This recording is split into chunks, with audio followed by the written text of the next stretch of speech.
शिव माता पार्वती से कहते हैं, इंसान ये 5 बातें समझ जाए तो कभी गरीबी नहीं रहेगी। फिर माता पार्वती कहती हैं, वह कौन सी 5 बातें हैं? हे देवी, आज की कहानी, आज का विषय बहुत ही प्रेरणादायक और ज्ञान से भरपूर है। यह कहानी में 5 महत्वपूर्ण बातें बताई हैं।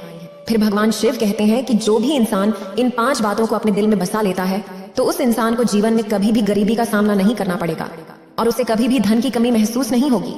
ये 5 बातें इंसान के लिए बहुत उपयोगी साबित होंगी। अगर इंसान इन 5 बातों को अच्छे से याद रखेंगे तो उनकी जिंदगी से दरिद्रता दूर हो जाएगी। प्यारे श्रद्धालुओं, फिर माता पार्वती पूछती है कि आखिरकार इंसान को यह गरीबी का श्राप क्यों झेलना पड़ता है? फिर भगवान शिव कहते हैं, हे देवी, आज हम आपके लिए एक बहुत ही मनमोहक कहानी लेकर आए हैं। हे प्रिय, आप उदास होती है तो मुझे अच्छा नहीं लगता है। फिर माता पार्वती कहती है, हे प्राणनाथ, आज मुझे खुशी नहीं मिल रही है। कोई ऐसी कहानी सुनाइए जिससे मेरा मन शांत हो जाए और मुझे कुछ ज्ञान भी मिले। ऐसी कहानी सुनाइए जिससे दुनिया के लोग कुछ सीख सकें, क्योंकि हे देवों के देव महादेव, यह आपका कर्तव्य होता है कि आप अपने ज्ञान से दूसरों की भलाई करें, उन्हें सही मार्ग दिखाएं और मुश्किल समय से निकलने का तरीका बताएं। फिर माता पार्वती कहती है, हे प्राणनाथ, मेरी नजर में आप बहुत बड़े ज्ञानी हैं। आपके मुख से निकले ज्ञान के एक एक शब्द लोगों के लिए अमृत के समान फायदेमंद होंगे। अगर आप यह कहानी सुन रहे हैं तो पूरा सुनिए। इस कथा को आधा अधूरा छोड़कर जाने की गलती मत करिएगा, क्योंकि इस पवित्र कथा को पूरा सुनने से मनचाहा फल की प्राप्ति होगी। इसलिए इस कथा को पूरा सुने। आप शिव भक्त हैं तो भोलेनाथ का अनादर ना करें। फिर भगवान शिव कहते हैं, हे देवी, आज मैं आपको एक बहुत ही सुंदर कहानी सुनाऊंगा। ये कहानी लोगों की गरीबी को दूर कर देगी और उन्हें समृद्ध बना देगी। इसलिए हे देवी, आप इस कहानी को गौर से सुनिए। फिर भगवान शिव कहते हैं, बहुत समय पहले की बात है। एक शहर में एक निर्धन आदमी रहता था जिसके 6 बेटे थे। वह इतना गरीब था कि उसे 2 वक्त की रोटी भी मुश्किल से मिल पाती थी। उसका और उसके बेटों का पेट कभी भर नहीं पाता था। उसने जीवन में कभी अच्छे कपड़े और अच्छा खाना नहीं देखा था। वह निर्धन आदमी अपने बेटों के साथ मिलकर एक सेठ के यहाँ काम करता था और बदले में सेठ उसे हर दिन 1 किलो चावल देता था। वह 1 किलो चावल लेकर घर आता और फिर उससे अपने लिए खाना बनाता। लेकिन उन 1 किलो चावल से बना खाना उस गरीब आदमी और उसके बेटों के लिए काफी नहीं होता था, क्योंकि उनका परिवार काफी बड़ा था। चूंकि उस निर्धन आदमी के घर में खाने वाले बहुत थे, इसलिए खाना हमेशा कम पड़ जाता था। अक्सर वे भूखे ही सो जाते थे। प्यारे श्रद्धालुओं, भगवान शिव माता पार्वती से कहते हैं कि वह व्यक्ति न तो पढ़ा लिखा था और न ही उसने अपने बच्चों को पढ़ाया था। इसी कारण उसे कोई अच्छा काम भी नहीं मिलता था। अपना पेट पालने के लिए वह और उसके बेटे साहूकार के यहाँ काम करने जाते थे। साहूकार की मजदूरी ही उनकी जीविका का मुख्य स्रोत था। साहूकार भी काफी चतुर था।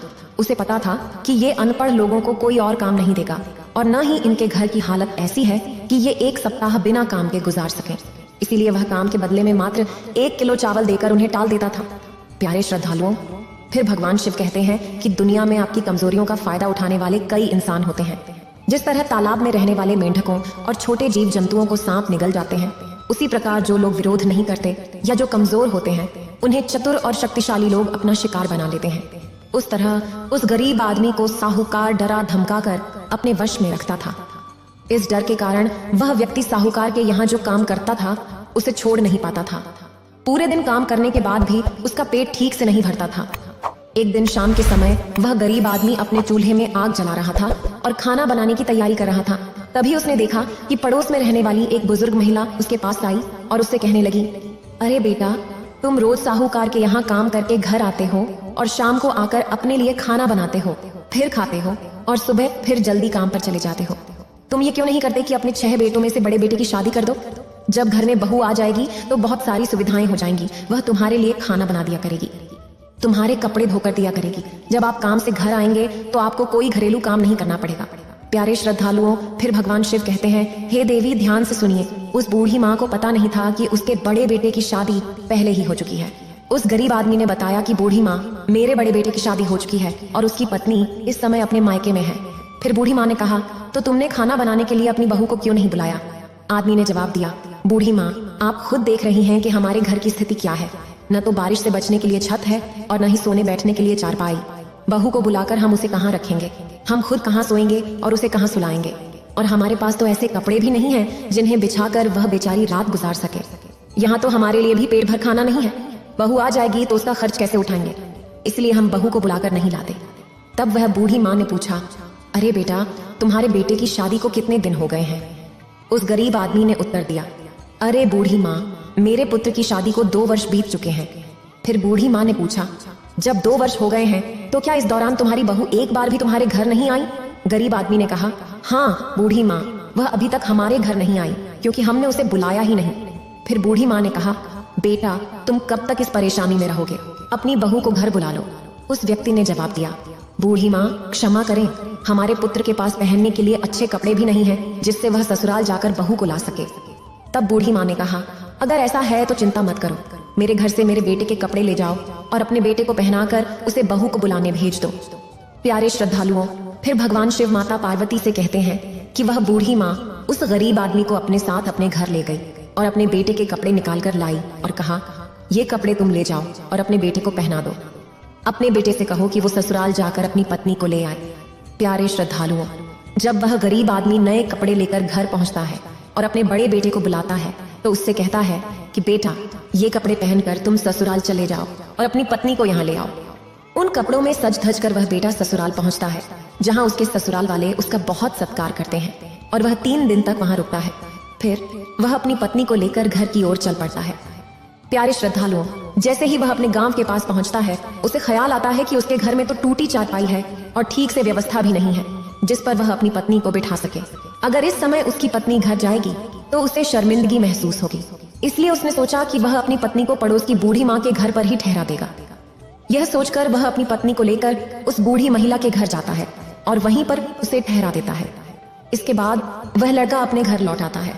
प्यारे श्रद्धालुओं, फिर भगवान शिव माता पार्वती से कहते हैं कि हे प्रिय, उस लड़की को यह नहीं मालूम था कि यह घर उसका नहीं है, बल्कि उसके पति ने उसे किसी और के घर में रुकवाया है। पूरी रात वह बहू उस बूढ़ी माँ के घर पर रुकी रही। बूढ़ी माँ का घर बड़ा सुंदर था और बहू समझ रही थी कि यह उसके पति का ही घर है, लेकिन वह बार बार यह सोच रही थी कि उसका पति उसे इस घर में छोड़कर गया तो फिर वापस क्यों नहीं आया। दूसरी ओर जब सुबह होती है तो वह गरीब आदमी अपने बेटों के साथ साहूकार के यहाँ काम करने चला जाता है। इधर उस बूढ़ी माँ ने सोचा कि वह लड़का अपनी बहू को हमारे घर पर छोड़ गया, लेकिन अब तक उसे लेने नहीं आया। बूढ़ी माँ ने 2 दिन तक इंतजार किया। जब वह उसे लेने नहीं आया तो बूढ़ी माँ ने सोचा कि चलो मैं ही इस बहू को उसके घर पहुंचा दूं। फिर बूढ़ी माँ ने बहू से कहा, अरे बहू, लगता है तुम्हारा पति तो तुम्हें लेने नहीं आएगा, चलो मैं ही तुम्हें तुम्हारे ससुराल छोड़ देती हूँ। बूढ़ी माँ की बात सुनकर बहू हैरान हो जाती है और कहती है, ससुराल? कैसा ससुराल? क्या जिस घर में मैं रह रही हूँ वह मेरी ससुराल नहीं है? तब बूढ़ी माँ उसे पूरी बात समझाती है और बहू को लेकर उसके घर जाती है। प्यारे श्रद्धालुओं, फिर भगवान शिव कहते हैं कि जब वह नई बहू अपने घर पहुंची और उसने घर की हालत देखी तो वह दंग रह गई। घर की स्थिति बहुत खराब थी। हर जगह चूल्हे बने हुए थे और हर एक में राख भरी पड़ी थी। घर के कोने कोने में राख बिखरी हुई थी। फिर उसने चारपाई की ओर देखा, वह भी टूटी हुई थी और बिस्तरों पर धूल जमी हुई थी। घर की छत और दीवारें भी टूटी और धुएं से काली हो चुकी थीं। सारे बर्तन इधर उधर बिखरे पड़े थे। अपने ससुराल का ऐसा हाल देखकर बहू की आंखों में आंसू आ गए और वह बैठकर रोने लगी। वह बूढ़ी माँ उसे घर पर छोड़कर अपने घर चली गई थी। वह बेचारी अकेली अपने घर में बैठी अपनी किस्मत को कोसने लगी। वह बहू अपने घर की इस हालत को देखकर काफी देर तक रोती रही। फिर उसने सोचा कि चाहे रोऊं या हंसूं, रहना तो मुझे इसी घर में है क्योंकि मेरा विवाह यहीं हुआ है। फिर भगवान शिव कहते हैं कि वह बहू बहुत बुद्धिमान थी। उसने सोचा कि सिर्फ रोने से कुछ हासिल नहीं होगा, उसे खुद ही कुछ करना होगा।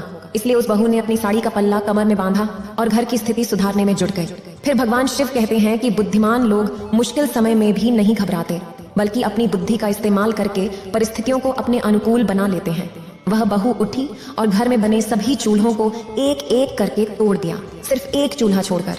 वह सभी बिस्तरों को ध्यान से साफ करती है, उन्हें झाड़ती है, सभी बर्तनों को धोकर व्यवस्थित रखती है और काली दीवारों को पुताई कर साफ सुथरा बना देती है।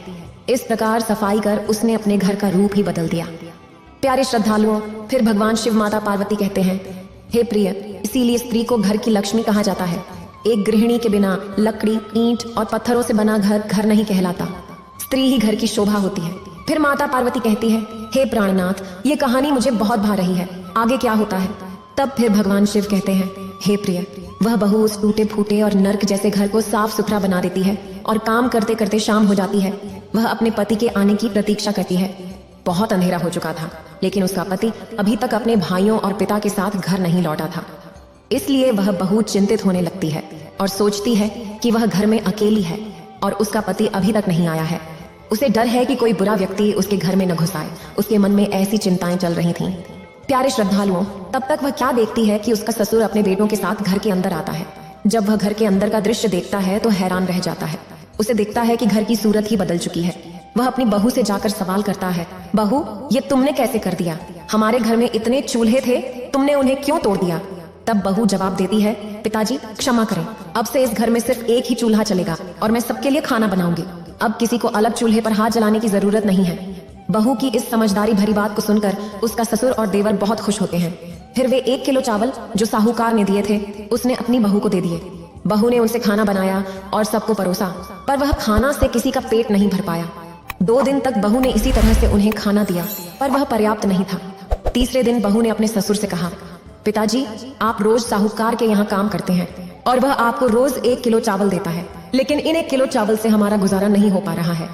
आज जब आप साहूकार के पास काम करने जाएंगे और वह शाम को आपको 1 किलो चावल देगा तो उससे कहिएगा कि इन 1 किलो चावल से हमारा गुजारा नहीं चलता, हमें 1 किलो चावल की मात्रा 3 गुना और बढ़ा दीजिए, नहीं तो हम काम पर नहीं आएंगे।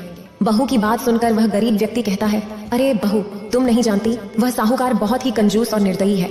अगर मैं उससे 1 किलो चावल की मात्रा 3 गुना बढ़ाने को कहूंगा तो वह साहूकार कहीं वह हमें काम से न निकाल दे।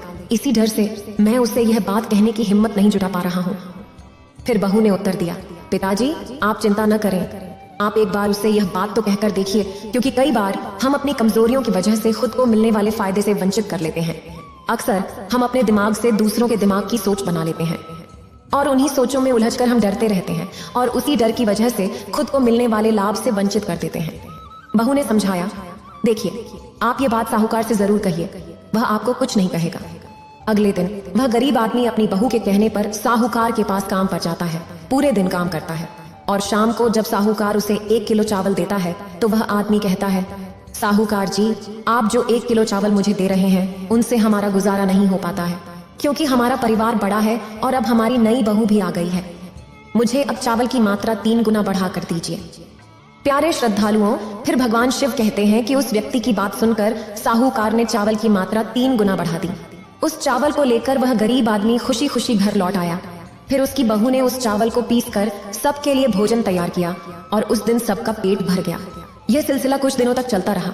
फिर एक दिन बहू ने अपने ससुर से कहा कि जब आप काम पर जाएं तो साहूकार से चावल थोड़ा और बढ़ाने के लिए कहें, क्योंकि जो मिल रहा है वह पर्याप्त नहीं है। इस पर ससुर ने जवाब दिया कि मैं पहले ही बहुत डर गए थे और अब हम में इतनी हिम्मत नहीं कि वे फिर से साहूकार से यह बात कह सके।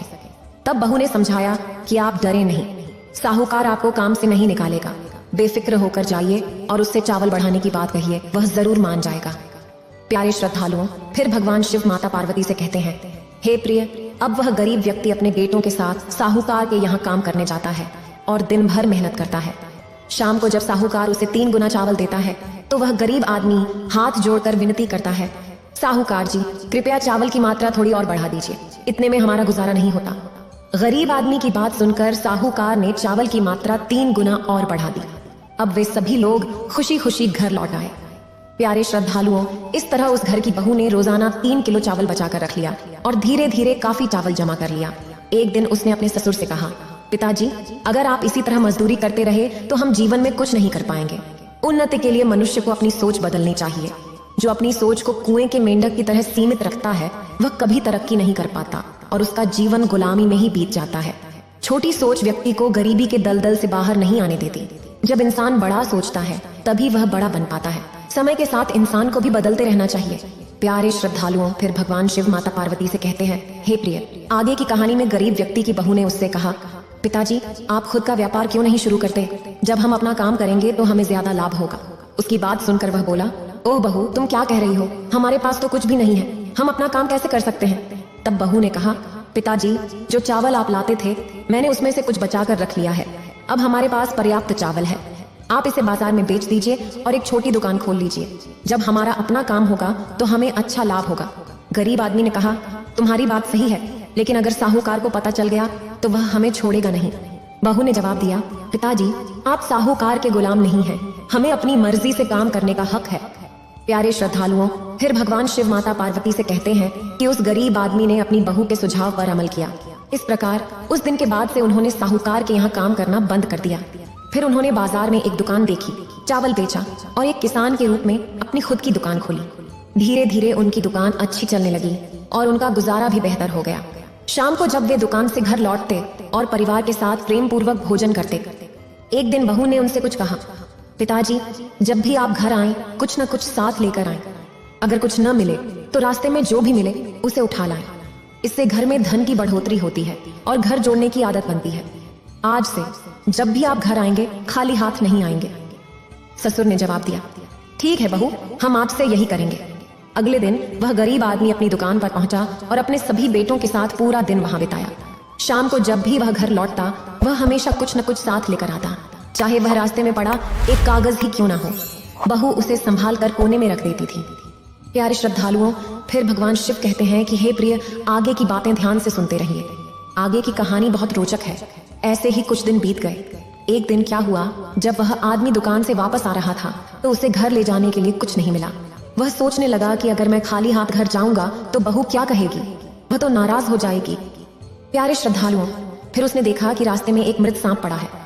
वह आदमी मृत सांप के पास गया और सोचा कि चलो आज इसे ही घर ले चलता हूँ। उसने एक डंडे से सांप को उठाया और घर ले आया।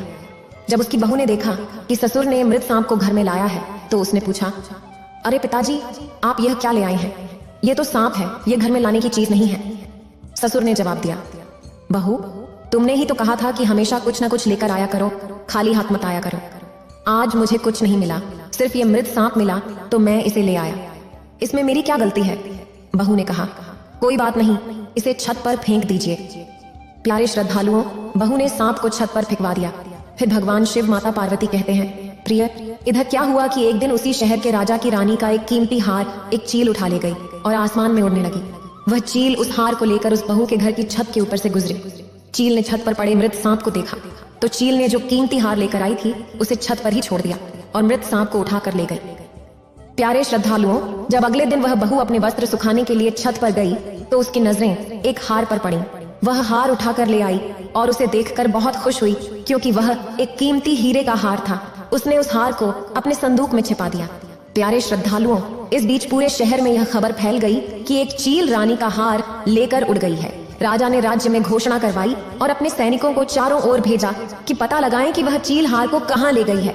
जो कोई भी उस हार को ढूंढ लाएगा और राज दरबार में पहुंचाएगा उसे राजा द्वारा बड़ा इनाम दिया जाएगा। प्यारे श्रद्धालुओं, राज्य के सभी लोग उस हार की खोज में जुट गए। इसी बीच उस बहू को भी पता चला कि रानी का हार लौटाने वाले को राजा बहुत बड़ा इनाम देंगे। प्यारे श्रद्धालुओं, लेकिन राजा कई दिनों तक इंतजार करता रहा। कोई भी उस हीरे के हार को लेकर नहीं आया। अब राजा को गुस्सा आने लगा।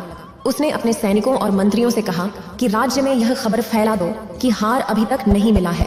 अगर वह हार किसी को मिल गया है और उसे किसी के घर में पाया गया तो राजा उसे कठोर दंड देगा। प्यारे श्रद्धालुओं, जब यह खबर उस गरीब व्यक्ति को पता चली तो उसने अपनी बहू से कहा कि राजा का हार चोरी हो गया है। शुरुआत में तो राजा ने हार ढूंढने वाले को इनाम देने की बात कही थी, पर अब उन्होंने ऐलान किया है कि जिसके पास भी वह हार होगा उसे सजा मिलेगी। प्यारे श्रद्धालुओं, बहू तो जानती थी कि हार उसी के पास है, लेकिन उसने यह बात अपने ससुर को नहीं बताई। बहू ने अपने ससुर से कहा, पिताजी आप एक काम कीजिए, एक नकली पोथी पत्रा लेकर राजा के दरबार में ज्योतिषी बनकर जाइए और राजा के सामने पोथी पत्रा खोल कर कहिए कि उनका कीमती हार उनके महल के पीछे कचरे के ढेर में पड़ा है। बहू की यह बात सुनकर वह आदमी घबरा गया और बोला, क्या तुम पागल हो गई हो? मैं तो उस हार के बारे में जानता भी नहीं हूँ। अगर मैं राजा के सामने झूठ बोलूंगा तो राजा मुझे बड़ी सजा देगा। फिर बहू ने उत्तर दिया, पिताजी आप डर क्यों रहे हैं? जो मैं कह रही हूँ बस वही कीजिए। प्यारे श्रद्धालुओं, इस तरह उस गरीब बहू की बातों पर भरोसा करके वह आदमी नकली ज्योतिषी बन गया और पोथी पत्रा लेकर राजा के दरबार में पहुंच गया।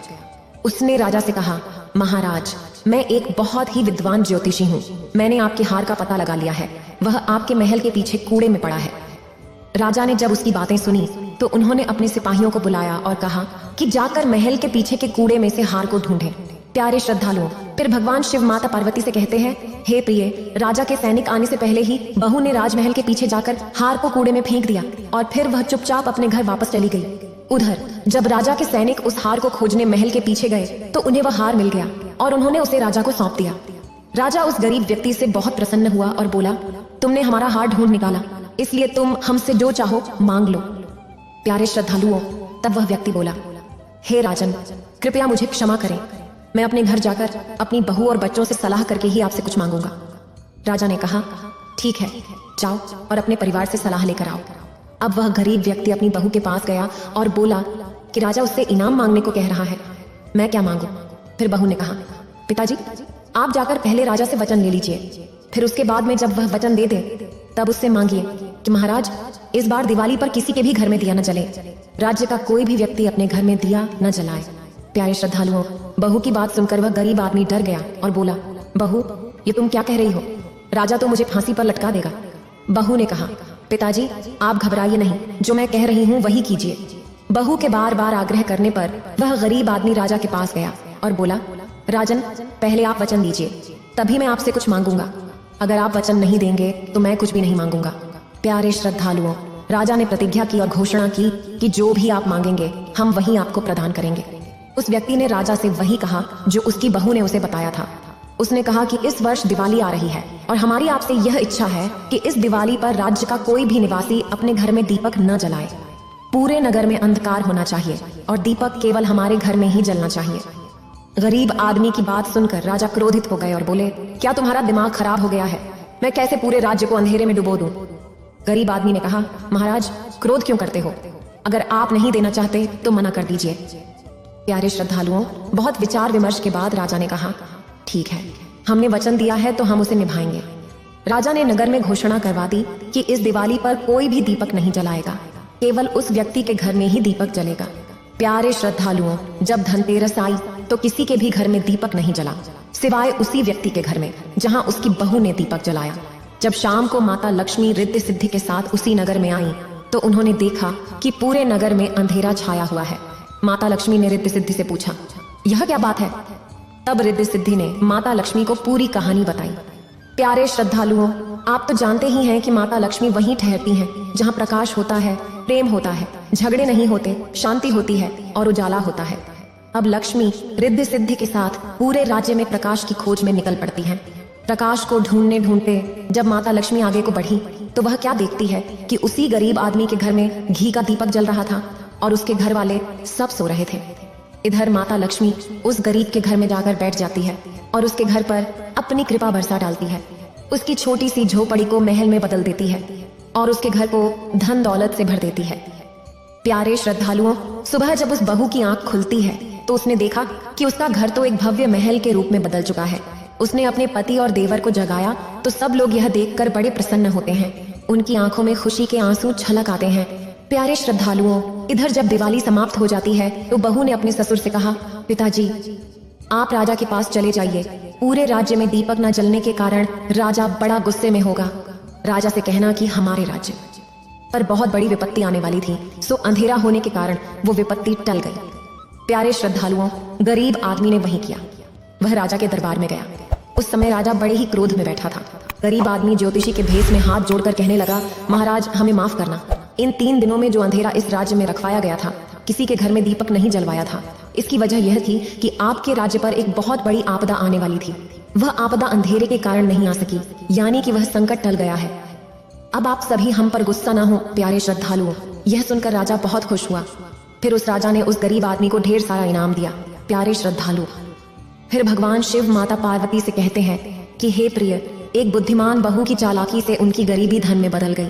नरक की तरह दिखने वाला उनका घर स्वर्ग बन गया। कहा जाता है कि बुद्धिमत्ता और समझदारी से किया गया काम हमेशा सफल होता है और वह आपको खुशियों की ओर ले जाता है। फिर भगवान शिव कहते हैं, हे प्रिय, जो व्यक्ति मेरी इन 5 बातों का ध्यान नहीं रखता वह हमेशा गरीबी में फंसा रहता है। पहला, जो व्यक्ति हिम्मत और साहस से खाली होता है और समय पर काम नहीं करता वह गरीब बना रहता है। दूसरा, जो बिना सोचे समझे जल्दबाजी में काम करता है और किसी काम को करने से पहले घबरा जाता है वह हमेशा गरीब रहता है। तीसरा, जो व्यक्ति प्रयास नहीं करता, समय के साथ नहीं बदलता और बड़ा नहीं सोचता वह गरीब बना रहता है। चौथा, जो व्यक्ति दूसरों पर निर्भर रहता है और आत्मनिर्भर नहीं बनता, थोड़े में ही संतुष्ट हो जाता है, वह हमेशा गरीब रहता है। 5वां, जिस घर में स्त्री का सम्मान नहीं होता, जहां स्त्री को पीड़ित किया जाता है, जहां हमेशा झगड़े होते हैं, जहां के पुरुष क्रोधी और अहंकारी होते हैं, जहां के पुरुष पराई स्त्रियों में आसक्त रहते हैं, उस घर से कभी गरीबी नहीं जाती है। प्यारे श्रद्धालुओं, इस तरह से भगवान शिव ने 5 बातें बताई। जो इंसान इन 5 बातों को जीवन में याद रखता है वह कभी गरीब नहीं रहता। फिर माता पार्वती कहती हैं, हे प्राणनाथ, आपने मुझे एक बहुत सुंदर कहानी सुनाई। इस कहानी को सुनकर हमारा समय बहुत अच्छा बीता और हमें ज्ञान भी प्राप्त हुआ। इतना कहकर भगवान शिव इस कहानी को समाप्त करते हैं।